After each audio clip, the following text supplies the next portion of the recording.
देश दिन पर दिन प्रगति की राह पर चलता जा रहा है, पर आम आदमी आज भी अपनी भ्रष्टाचारी आदतों से मुक्त नहीं हो सका, जिसका नतीजा हमारे सामने ए राजा और कनिमोझी के रूप में है। पर इन्हीं अंधेरों में उजाले की किरण लेकर उभरे एक समाज सेवी अन्ना हजारे। ये पूरा साल यानी 2011 रहा अन्ना हजारे के नाम, जिन्होंने लोकपाल जैसे मजबूत बिल को लाने की मांग की, जिसके अंदर उन्होंने प्रधानमंत्री, लोकायुक्त और सीबीआई के अफसरों को भी लाने को कहा, जिसके लिए उन्होंने दिल्ली के रामलीला मैदान में 11 दिन का अनशन कर सरकार की नींदें उड़ा दी।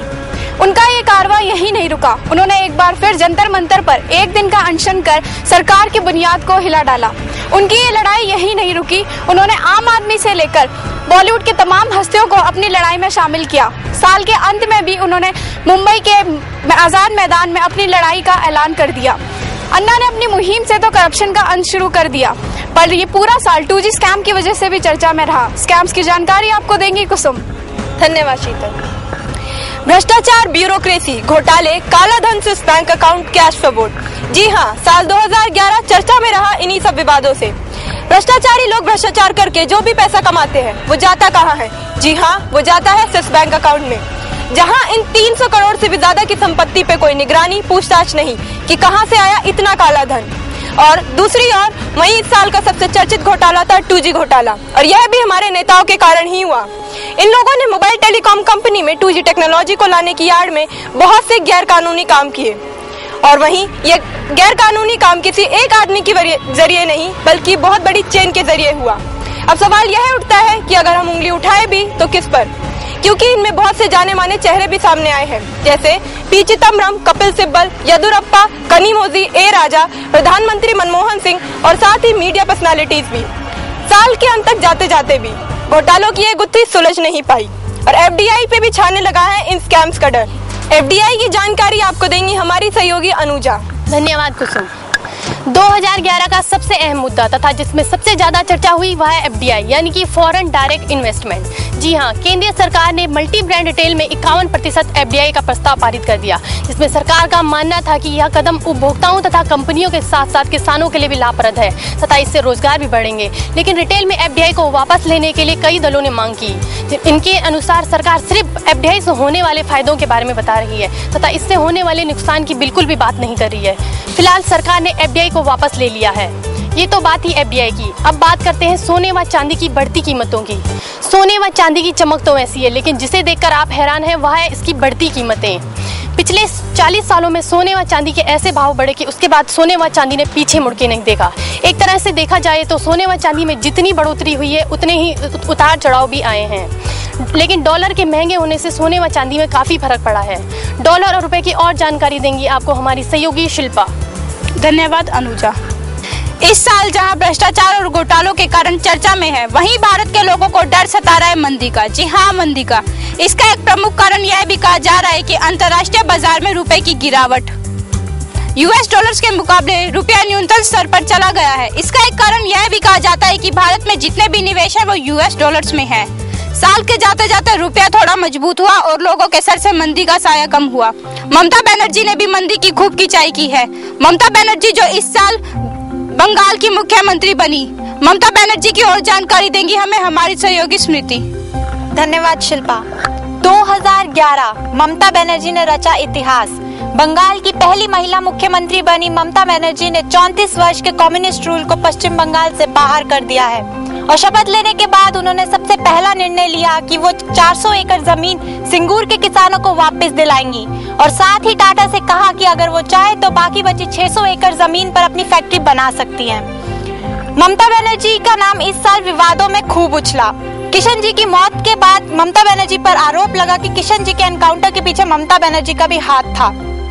जहां ममता बनर्जी ने हेल्थ एंड एजुकेशन सेक्टर में बदलाव किए हैं, वहीं साइंस एंड टेक्नोलॉजी में भी वो पीछे नहीं हटी हैं। साइंस एंड टेक्नोलॉजी से जुड़ी खबरें हमें देंगी हमारी सहयोगी शमा। धन्यवाद स्मृति। साल दर साल साइंस, टेक्नोलॉजी और गैजेट्स हमारे जीवन का एक महत्वपूर्ण हिस्सा सा बनते जा रहे हैं, और इसी साल साइंस एंड टेक्नोलॉजीज ने कुछ ऐसे आविष्कार करे जो सबके दिल और जुबान पर छाए रहे। जी हाँ, आईफोन 4S। इंतजार तो था आईफोन 5 का, लेकिन लॉन्च हुआ आईफोन 4S। एप्पल की लॉन्च के बाद पहली बार ऐसा लगा कि उम्मीद के मुताबिक नहीं हुआ, लेकिन आईफोन 4S की तेज बिक्री ने सारे रिकॉर्ड तोड़ दिए। जहां ये टेक्नोलॉजी आम आदमी की जिंदगी से दूर नहीं रही, वहीं ये फिल्म जगत में भी छा गई है। आजकल फिल्म भी 2D और 3D बनने लगी है। आगे की फिल्मों की जानकारी देंगी हमारी सहयोगी अलीशा। शुक्रिया शना।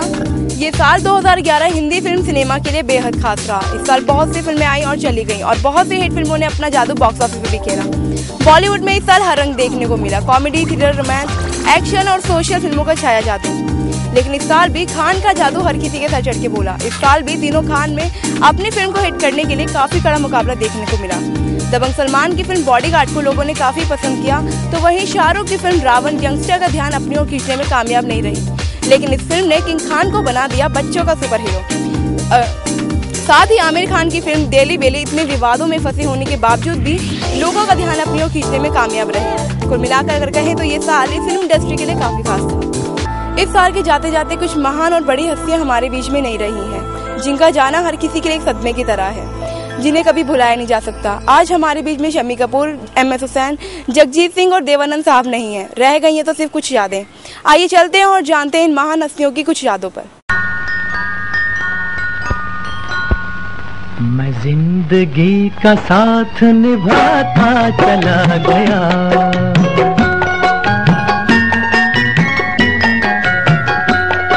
हर फिक्र को धुएं में उड़ाता चला गया, हर फिक्र को धुएं में उड़ा।